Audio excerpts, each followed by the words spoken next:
Bonjour à tous et bienvenue sur Aquazen. Aujourd'hui on se retrouve pour une petite vidéo consacrée à mon aquarium marin.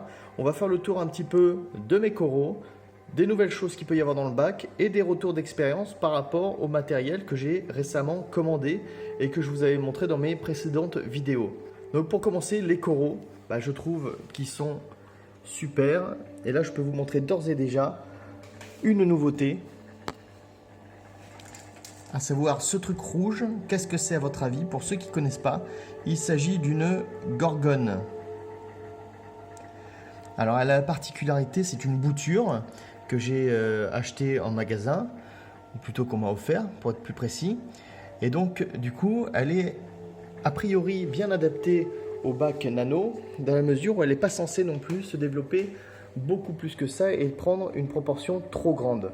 Là c'est intéressant parce qu'on peut voir qu'il y a une partie où il y a les polypes qui sont sortis et l'autre où ce n'est pas le cas. En fait, ça dépend des moments de la journée. Je pense que ça dépend des moments où la gorgone se nourrit des nutriments qu'il peut y avoir dans l'eau. Des fois, tous les polypes sont ouverts et des fois, pas du tout. A priori, c'est une gorgone qui est non symbiotique, c'est-à-dire qu'elle n'a pas forcément besoin de beaucoup d'éclairage et faire attention aussi au brassage. J'ai essayé plusieurs endroits, j'ai notamment essayé de la mettre ici, ou de l'autre côté devant, et ça n'a pas fonctionné. Enfin, en tout cas, elle vibrait beaucoup avec la pompe de brassage qui crache pas mal dans mon bac. Et j'ai quand même réussi à l'aménager en déplaçant cette pierre et en la mettant devant pour la protéger du brassage.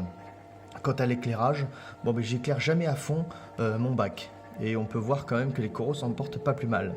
J'ai juste déplacé mon Dendroneftia, mais d'ailleurs dont une partie a disparu.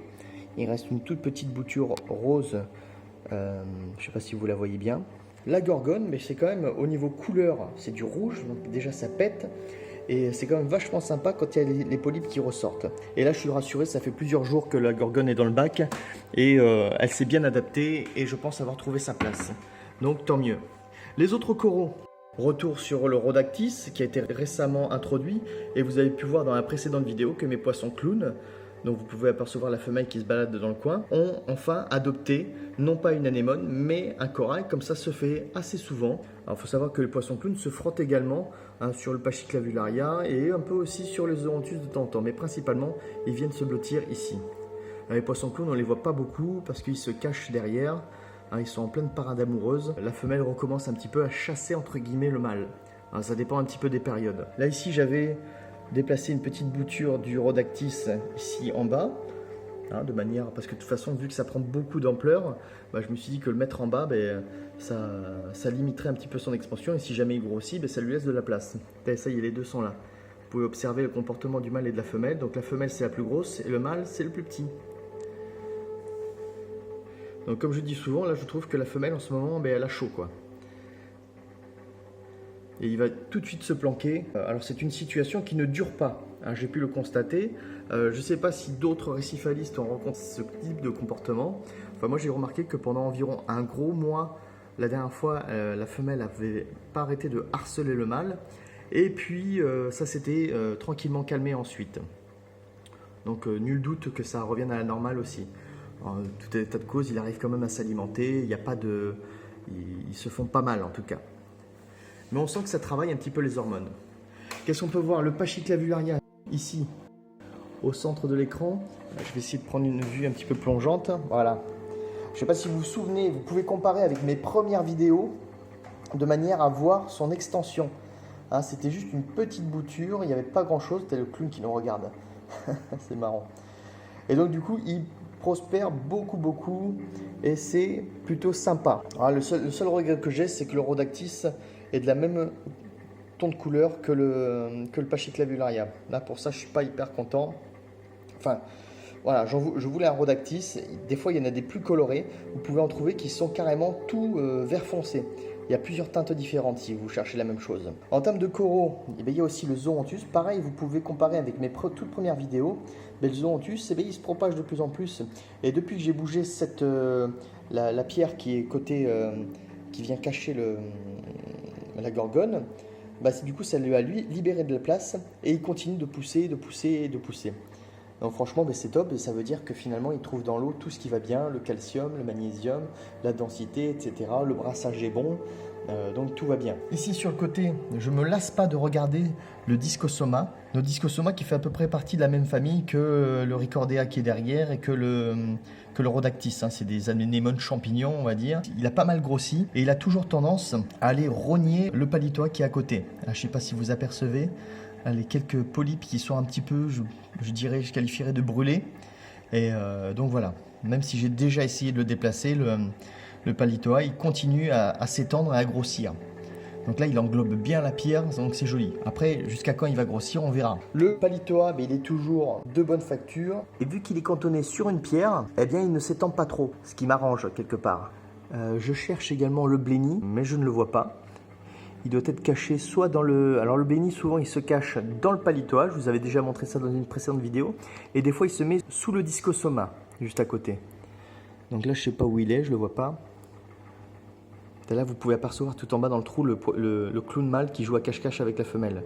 Vous l'apercevez? Hop là. Ricordea florida, qui est juste à côté de la pompe de brassage. Alors j'ai un petit peu descendu la pompe de brassage. Et j'ai remarqué que depuis, quoique là, ça va. Là, ça va, mais il a tendance à être pas aussi beau qu'au départ. Donc il faudra que je le surveille, mais pour l'instant, rien de bien inquiétant. Toujours aussi joli, toujours aussi sympa. Là, ici, qu'est-ce qu'on a? Il y a toujours un de mes vers tubicoles, qu'on appelle aussi une sabelle. Donc ça, c'est pour ceux qui me posent la question, c'est un ver, c'est un détritivore, c'est un filtreur. Donc c'est un filtreur qui, en plus, est joli. Il rentre et il sort de son tube et il est... en fait, c'est lui qui se confectionne son propre tube. Donc vous voyez la base qui dépasse du sable.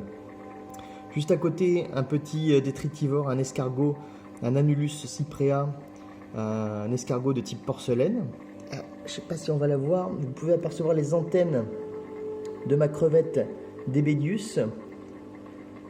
Donc là, vu que je lui donne pas à manger, elle sort pas. Donc elle est très jolie, mais par contre, elle se montre pas beaucoup. Ah si, un petit peu pour la vidéo, allez, vas-y. On va essayer de l'éclairer. Hop, bonjour. Ici de l'autre côté, ça vous l'avez vu lors de la dernière vidéo, donc, mon dernier ver tubicole violet, qui est super. Donc voilà pour les coraux et aussi un petit peu les poissons. On aura... Ah si, on voit le Blenny. Ça y est, je le vois. Alors le Blenny, je ne sais pas si vous le voyez, on aperçoit... Je vais essayer de vous mettre une flèche au montage. Juste sa queue et il est bien caché sous le Discosoma. J'aperçois juste le bout de sa queue orange. Ensuite, un petit retour d'expérience. J'ai installé mon ventilateur pour refroidir l'eau de mon aquarium. Donc là, la température du bac est à 27 degrés. Donc là, je vais le mettre en œuvre et ça vous permettra... Donc là, il s'agit du ventilateur que j'ai pris de la marque Blue Marine. J'ai fait exprès de prendre de la même marque pour voir est-ce que ça convient bien, etc. Donc déjà, au niveau installation, je l'ai mis sur le côté. Est-ce que c'est une position optimale? Je ne sais pas. Et en tout cas, si je veux pouvoir le mettre en fonctionnement, il faut que je retire la vitre. Et moi, la solution que j'ai trouvée, c'est de le mettre dans ce coin-là. Et je retire juste la vitre de quelques centimètres, de manière à pouvoir permettre à l'air de passer. Attention, je l'allume. Je ne sais pas si vous entendez le bruit que ça fait par rapport au bruit de l'écumeur, etc. Ça reste quand même assez bruyant. Au niveau efficacité, je n'ai pas remarqué non plus une efficacité dingue. Ça ne fait pas baisser la température de manière immédiate. Je pense plutôt qu'en cas de forte chaleur, lorsque la température du bac sera prête à monter aux alentours des 28-29, je pense qu'il sera bien utile que je mette le ventilateur sur la journée entière.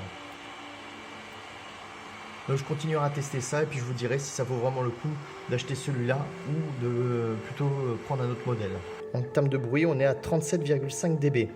Donc à comparer avec d'autres modèles, là vous pouvez entendre dans la vidéo ce que ça donne en termes de bruit.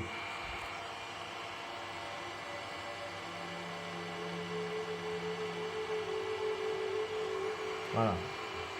Donc on va l'éteindre pour les besoins de la vidéo. Mon distributeur automatique que je vous ai présenté très récemment dans une vidéo. Je l'ai testé sur une semaine. Il a très bien fonctionné, aucun problème. J'en suis très content. Je n'ai pas eu de problème, je l'avais placé sur le dessus de la vitre en plus. Franchement, j'ai eu aucun problème d'humidité, de colmatage, etc. Donc je le recommande, il est un peu encombrant certes, mais il fait tout à fait bien le job. Si vous voulez avoir plus d'éléments, je vous le présente de manière assez détaillée dans ma précédente vidéo. Je vais vous remonter une fois de plus la partie technique, à savoir la décante avec l'écumeur, parce que je reçois quand même quelques questions par rapport à cet aquarium et je pense que c'est utile de montrer et de remontrer le réglage de l'écumeur, car c'est pas quelque chose de facile quand on débute. Là vous voyez ici, là on a ce qu'on appelle le godet, d'accord. Donc ça, je sais pas si ça peut aider certains, le niveau d'eau, moi je le mets à ce niveau là. Hop, je place le godet, donc voilà, j'ai le niveau d'eau qui vient en dessous de la bague en plastique. L'arrivée d'air est ouverte au maximum, donc moi je peux jouer que sur l'arrivée d'air et sur la profondeur. Je ne sais pas si vous voyez bien. Si j'enfonce trop, eh bien l'eau va remonter dans le godet et je vais avoir que de l'eau, je ne vais pas avoir de l'écume. Si je le mets trop relevé, eh bien je ne vais pas avoir d'écume qui va remonter le long du godet. Donc ça c'est une petite manip à trouver quand on débute. Savoir régler son écumeur, parce que tous les écumeurs ne se ressemblent pas, il n'y a pas deux écumeurs identiques. Donc du coup, en plus celui-là c'est un modèle très simple, très basique, pas forcément hyper performant. Enfin, voilà, pour l'utilisation que je fais, c'est largement suffisant. Il y en a beaucoup qui me demandent par rapport à cet aquarium Blue Marine, est-ce que l'écumeur suffit? Parce que souvent les vendeurs vous recommandent de le changer. Alors, déjà, pour les aquariums nano, l'écumeur n'est pas forcément recommandé, indispensable. Beaucoup vous diront que les changements d'eau hebdomadaires suffiront. Et de deux, si vous faites comme moi, que des coraux mous qui ne bouffent pas trop le calcium par exemple et que l'aquarium ne produit pas trop de déchets, eh bien ce petit écumeur sera largement suffisant et sera un petit plus pour votre bac. Voilà, c'est comme ça que je le vois moi. Après pour ceux qui veulent être rassurés ou qui veulent peut-être mettre des coraux durs dans leur bac, vous pouvez toujours le changer, mettre un modèle compatible avec la décante. Voilà, donc je vous remontre l'écumeur et voir le résultat que ça doit donner. Et pareil pour ceux qui font les phases de démarrage, l'écumeur ne va pas tout de suite produire de l'écume. Parce que le bac n'est pas si sale que ça, il est propre et l'écumeur doit se roder. Qu'est-ce qu'on entend par se roder? C'est-à-dire à force que l'écume remonte le long des parois en plastique, il va y avoir une espèce de pellicule qui va se former et qui va permettre à l'écume de remonter de plus en plus et de plus en plus facilement. Donc c'est pour ça, moi mon écumeur, j'ai mis franchement un temps interminable à comprendre déjà comment le placer. Et ensuite, une fois que j'ai compris comment le placer, il n'a pas tout de suite été efficace à faire de l'écume. Là ici, pour rappel, pour ceux que ça intéresse, de ce côté-là, il y a une mousse de filtration. Et il y en a une petite également ici aussi. Le chauffage et au fond la pompe de remontée qui se situe dans ce compartiment-là. L'éclairage. Pour rappel, il est fourni avec le pack Blue Marine. En gros, quand vous prenez un aquarium tout en un comme celui-ci, vous avez tout dedans. Vous avez la pompe de remontée, vous avez l'éclairage et vous avez l'écumeur ainsi qu'une pompe de brassage. Donc en résumé, je trouve que mes coraux sont bien développés, bien épanouis, ils poussent bien et ça me donne presque l'envie de passer à plus grand pour pouvoir leur laisser encore plus de place.